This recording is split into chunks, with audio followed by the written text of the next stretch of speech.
So your business failed an audit. Here's what to do next if it was down to your vendor and contract management processes, governance, policies, ways of working, you name it. We've got you covered. So here are 3 reasons that your business may have failed an audit. Poor visibility. I've seen it. You've seen it. So many businesses store contracts, their vendor data, just in so many different places. It could be SharePoint, it could be an Excel tracker, it could be files, it could be email, it could just be, dare I say it, local storage. Data everywhere, data nowhere, no one understanding what the hell's going on. We need to avoid that. That's one sure way that you're going to fail an audit. As soon as that auditor says, hey, can you find me these 20 different vendors, their contracts, and show me how you went from point A to B, which typically onboarding, review, signature, and you can't show them anything. You're going to fail. It's just a matter of time before you get caught out on that. Fragmented internal processes are a really big concern of mine. It's something that used to give me Sunday scaries, right? Like, what on earth is my team working on? Where are they working on it? How are they doing it? How are people interacting with us in the business? Because if you can't show that and you don't have a clear way of working, a demonstrable way of showing that things have been reviewed and approved, you're also going to fail an audit. And then the third one, and this one is super painful, right? You have a couple people in your team who kind of know everything. They've got all of this incredible knowledge and they leave. And with that comes your hopes of passing your audit. So knowledge management is a really important one. And a really quick fix for knowledge management is by having everything stored in one place. So a vendor and contract lifecycle management solution is actually a really cool way to preserve knowledge, to preserve histories of every vendor relationship, interaction, every decision that's been made. So I'm a big fan of doing that. 4 steps now.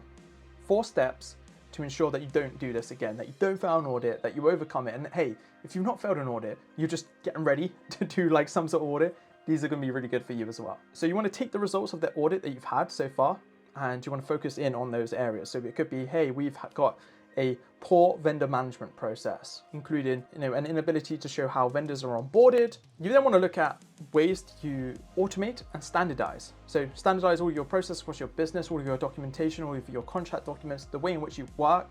And automation is really cool. Typically, you're only going to be able to do this if you have some digitalized procurement processes or contract management processes. You can do basic stuff in Slack and Google Docs. You might just want to elevate it. And that's why I really love Gatekeeper's Kanban workflow engine. It's just incredibly powerful and I can almost do anything I want in it. I can build end-to-end processes. Me personally, I can do them in sort of an hour or 2, and that would be like a really strong process. A lot of features in there that allow me to go from step A to D, but I don't have to do anything on B and C.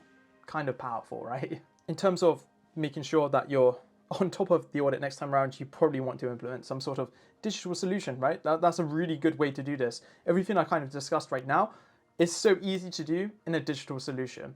So you want to build out your criteria for your digital solution, and you could use some of the drawbacks or suggestions. A lot of auditors will give you suggestions. They may even offer up suggested partners that you could go out to and discuss. So it's a really powerful feedback loop there for you. And once you've done that, you want to get buy-in from the C-suite. So go into your chief finance officer, your CFO is a really important part of this. You need to bring them along the journey, show them like, hey, if we could fix these points here and we could fix them by going out to the market, bringing in a solution like this, we're probably going to need a budget of between X and Y. We're not going to fail an audit next time. We're going to ensure that our customers and clients have a lot of respect for us, that they have confidence that we're doing the right thing. And this is going to be a real big stamp on showing that we're doing the right things.